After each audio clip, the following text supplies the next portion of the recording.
नमस्ते भैया बहन। मैं आचार्य मीना सरस्वती विद्या मंदिर रिंग बांध सीतामढ़ी से कक्षा अष्टम के हिंदी सुरभि भाषा संपदा भाग 8 के 8वें अध्याय को पढ़ाने जा रही हूँ, जिसका शीर्षक है वीर का सम्मान। वीर एक व्यापक शब्द है जिसका अर्थ होता है धैर्यवान, जो धैर्यवान हो, निडर हो, बहादुर हो, साहसी हो, शौर्यवान हो। और सम्मान का अर्थ होता है किसी को प्रतिष्ठा देना, उसका आदर करना, उसको मान देना, उसकी इज्जत करना आदि। प्रस्तुत एकांकी में भारत के कालजयी योद्धा राजा पुरु के सम्मान से संबंधित है। सिकंदर जैसे योद्धा और उसकी विशाल सेना के सामने अपने मुट्ठी भर सैनिकों के साथ डटकर मुकाबला किया, जिसने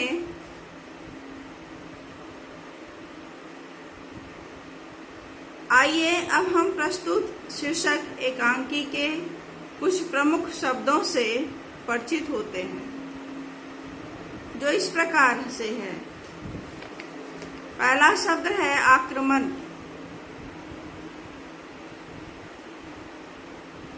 जिसका अर्थ होता है हमला, चढ़ाई करना या सीमा का बालात उल्लंघन कर किसी के क्षेत्र में घुसना।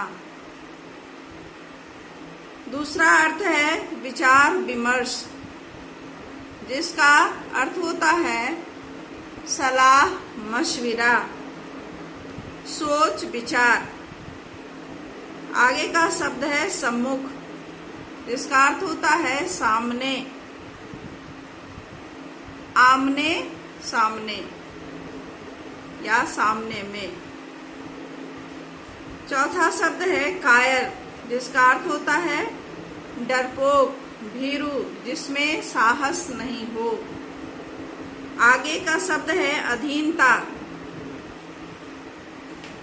जिसका अर्थ है गुलामी, पराधीनता, परतंत्रता या किसी के अधीन होना। आगे का शब्द है प्रतीत, जिसका अर्थ होता है मालूम, ज्ञात होना, जानकारी होना।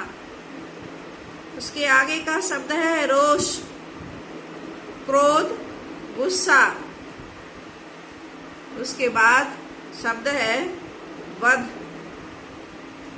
जिसका अर्थ होता है हत्या, सजीव को मारना। उसके आगे का शब्द है कद्र, इज्जत, सम्मान, प्रतिष्ठा, आदर आदि। उसके आगे का शब्द है अंततः, अंतिम में, अंत में, या जिसे हम निष्कर्ष भी कह सकते हैं। उसे आगे का शब्द है पटाक्षेप, जिसका अर्थ होता है पर्दा गिरना।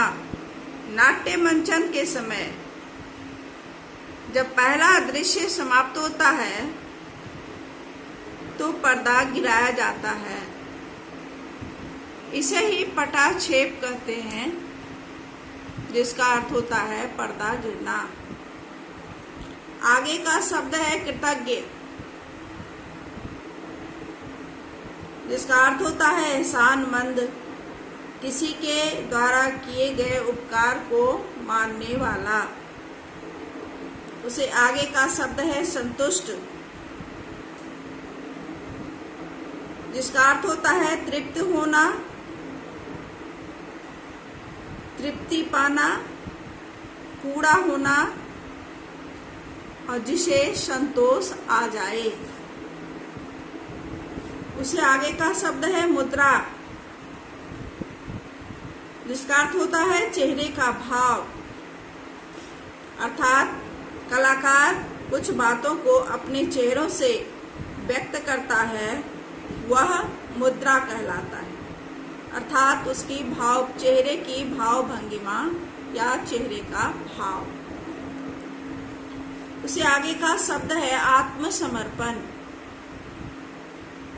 जिसका अर्थ होता है किसी के सामने समर्पित कर देना, अपने आप को पेश कर देना या हथियार डाल देना, अर्थात हार जाना।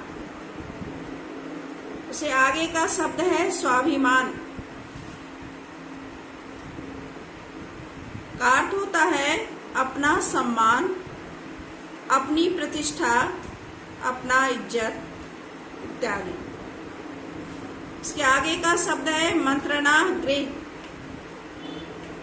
इसका अर्थ होता है वह स्थान जहाँ किसी गूढ़ विषय पर अपने स्वजनों के साथ गहन विचार विमर्श किया जाता है या सलाह मशविरा किया जाता है, उसे मंत्रणा गृह कहा जाता है।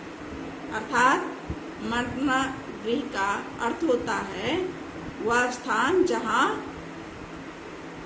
स्वजनों के साथ विचार विमर्श किया जाता है।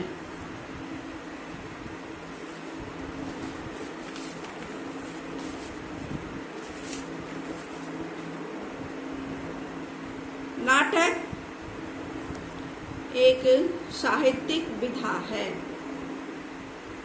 इससे आगे दूसरे वीडियो